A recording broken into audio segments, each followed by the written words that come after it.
Danny Troyer's year-long frolic with freedom has come to an end. His antics against the Amish, his own community, have landed him behind bars. You will be serving 30 days. I have a feeling going to jail is going to have a pretty serious impact on him. He'll think twice before he tries to get in any further problem again. Perhaps, but even in jail, Danny remains a young man full of contradictions, sometimes defiant. If I do it again, I make sure nobody finds it out. Sometimes boastful to his cellmates. I tell them I'm in here for burning an Amish bucket. They get a kick out of that. It happened to be my uncle's bucket, and he used to be an ass to about everybody in Ashland. And just happened to be the right bucket. And sometimes he's even spiritual. I believe in God, yeah. I'm sure he was watching over me, but probably thinks it's a punishment for me or whatever. After 30 days in the county jail last winter, Danny returns to the old greenhouse. Oddly, the ringtone on his cell phone now rings all too true.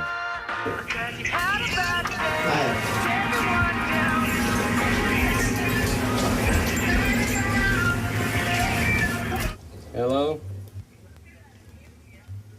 No shit. You learn a bunch of stuff in jail, man. Maybe I don't want to say it in front of the camera. I don't know. Are you a troublemaker? If I'm a troublemaker? Are you? I might be. You set a buggy on fire. Yeah. Why? Because we wanted something to do. What's going on with you? We're just having fun, I guess. Well, are you mad at somebody? No, I'm not mad or anything. But your idea of fun is not fun to them. I'd like a serious answer. I don't know.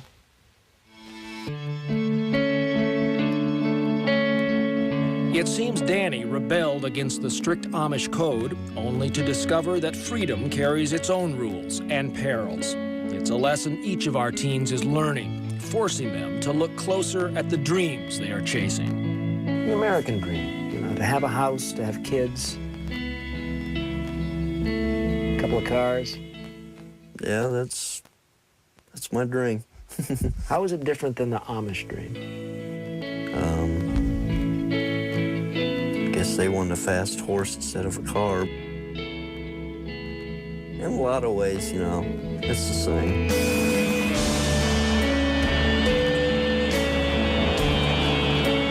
Not all of our teens will take the road back home, but those who do might be surprised at what they find there.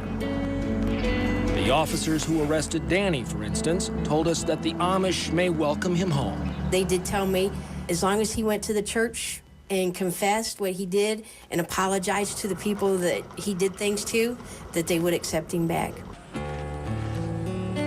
Forgiveness is, after all, at the heart of being Amish.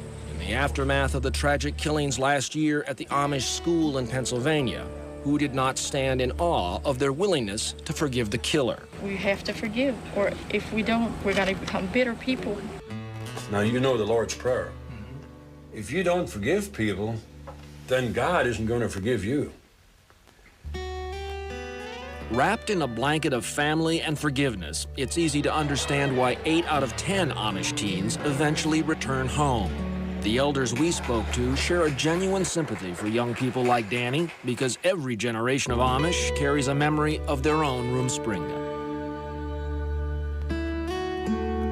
I'd get so homesick I got physically sick almost.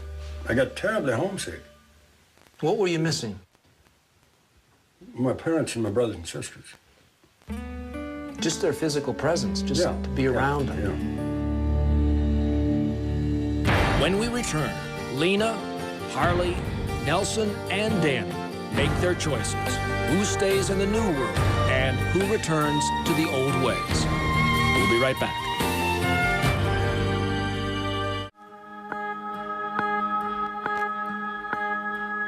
They say to everything there is a season. And so it is with the Amish teenagers we've followed for a year now. They've fallen in love and been sentenced to jail. They've partied and they've worked. And all along the way, they have been moving closer to the biggest decision of their lives. We begin with Harley. I'm got a clear conscience now. I don't have to hide everything. I'm being myself. As much as he misses his 11 younger brothers and sisters, Harley's decided he's not going to join the Amish. But I don't believe that I have to be Amish to get to heaven. What do you have to be? It don't matter what kind of religion it is. It's just the way I look at it. It'll depend on how I live my life. As for his immediate future, I want to get a degree in computers. What would your mom and dad say about that? You're lost. lost is a good description for Lena. Can I ask you what you pray for? That my life gets better. Though deeply attached to her mother, Lena has seemed to grow further from her faith every day. What kinds of things does your mom say to you to make you want to stay, if anything? Well, she wants me to stay at home, and she just doesn't want me to leave the Amish. That's